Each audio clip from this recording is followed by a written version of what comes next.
This question was tackled repeatedly in various ways. But this time he says, I'm from Sri Lanka, and in my country people strictly follow the school of thought of Imam Shafii. May Allah have mercy on him. In this school of thought, touching a woman breaks your wudu, ablution. So when Sri Lankans go for hajj, they make intention to become hanafis at the airport, so that they won't undergo the ruling of Imam Shafi'i with regards to touching women. And then when they finish their hajj, when they return, they change back to Shafi'i. May Allah guide us to what's best. This is sad and funny, meanwhile. It's like, these are different religions. And we stated repeatedly before that these imams were searching for the truth. If Imam Shafi'i, may Allah have mercy on him, was alive today, and you've got the profound and the sound proofs that oppose his opinion, he would disregard his view right away. And he's done that repeatedly in his life. And that's why with Al-Imam Shafi'i himself, we've got Al-Qadim and Al-Hadith, which means his view in the old madhab and his view in the new madhab, based on the available references. As far as this particular view of touching a woman and whether it breaks one's wudu or not, this is basically due to the understanding of the scholars, and particularly the interpreters of the Quran, to two verses in the Quran. One is in Surah An-Nisa and the other is in Surah Al-Ma'idah. Both are talking about one term, which is أَوْ لَامَسْتُمُ النِّسَاء. In Surah An-Nisa, for instance, Allah subhanahu wa ta'ala says, وَإِن كُنْتُم مَرْضَى أَوْ عَلَى سَفَرٍ أَوْ جَاءَ أَحَدٌ مِّنكُم مِّنَ الْغَائِطِ أَوْ لَامَسْتُمُ النِّسَاءَ فَلَمْ تَجِدُوا مَاءً فَتَيَمَّمُوا صَعِيدًا طَيِّبًا فَامْسَحُوا بِوُجُوهِكُمْ وَأَيْدِيكُمْ إِنَّ اللَّهَ كَانَ عَفُوًّا غَفُورًا. That's verse number 43, as I said. The other verse is verse number 6 of Surah Al-Ma'idah, which also mentions the term أَوْ لَامَسْتُمُ النِّسَاء. Abdullah ibn Mas'ud and Abdullah ibn Abbas, Turjuman al-Quran, may Allah be pleased with them, and others of At-Tabi'een, all reported that the word أَوْ لَامَسْتُمُ النِّسَاء is a metaphor. And it refers to the actual meaning here, which is al-jima' or having a sexual intercourse. So the ayah says that in case you are in a state of major impurity and there is no water, there are 4 states that the ayah talked about. In kuntum marda, أو على سفر, أو جاء أحد منكم من الغائط, أو لامستم النساء فلم تجدوا ماء. So it talks about whether the minor or the major impurity. So they said أو لامستم النساء, in case you had an intercourse with your spouse, which right away it mandates a ghusl in order to lift the major impurity. So what happens if there is no water? فَتَيَمَّمُوا صَعِيدًا طَيِّبًا. In this case, you may seek the tayammum by soaking your hands against the pure dust in your hands and face. That will lift the major impurity, exactly similar to what the wudu does in order to lift the minor impurity, and what the ghusl does in order to remove the major impurity.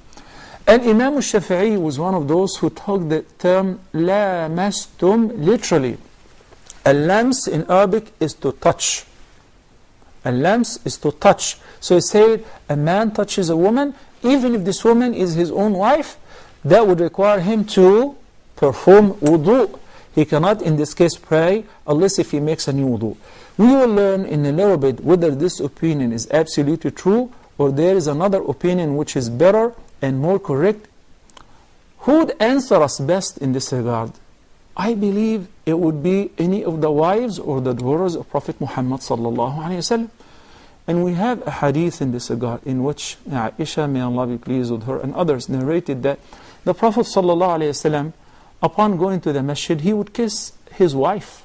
So he would have tahara, and while he's going to the masjid, he would give his wife a farewell kiss, and he would not make a new wudu. So what does this indicate? It indicates that touching a woman or even giving her a hug, I'm talking about a woman who's lawful for you, or a mahram, would not invalidate your wudu. Or even if she's not your mahram, but I'm talking about what's lawful for you. Because it is not permissible for a man to touch a woman who's not lawful for him, nor is she his mahram.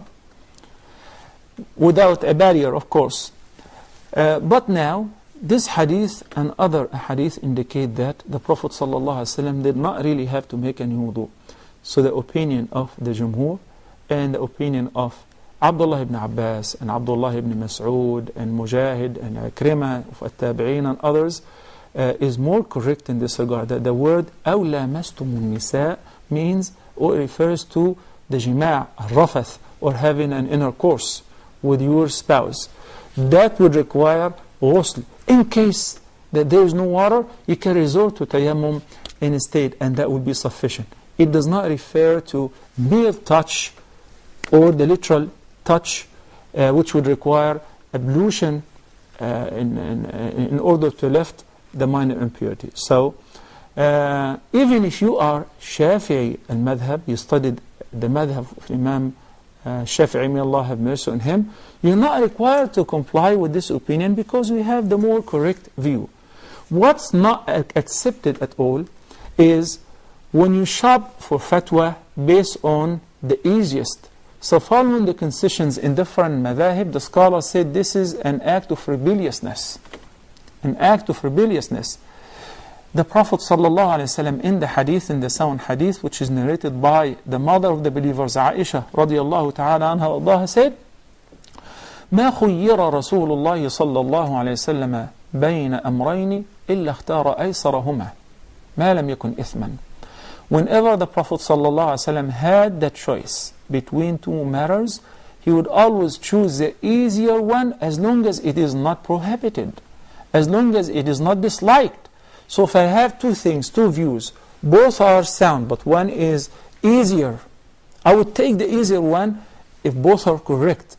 When I have one which is relying on weak ahadith or relying on mere conclusion or ijtihad, but now a sound hadith or a better understanding in the light of the available evidences evolved, then I must abide with the sound opinion. It is not permissible to shop for the easier fatwas, like, and this is very common in the States, for instance. Local people, Muslims who are immigrants, they wait for visiting imams or shuyukh. Somebody is coming from Pakistan, from Egypt, from India, from Saudi. They ask the same set of questions, okay? And whenever any of the imams, so this question has been asked tons of times, but whenever any of them said, yes, it is halal, even if he's not fully aware of the complete picture, they say, well, Imam so-and-so said it is halal, and now they author books and they publish it and they circulate the fatwa.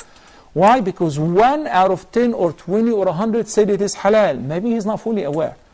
And on the other hand, those who are very strict, they would take the view of any person who says it is haram for something which is maybe permissible, and they want to impose it on others. Neither this nor that is accepted. Wallahu ta'ala a'la wa a'lam.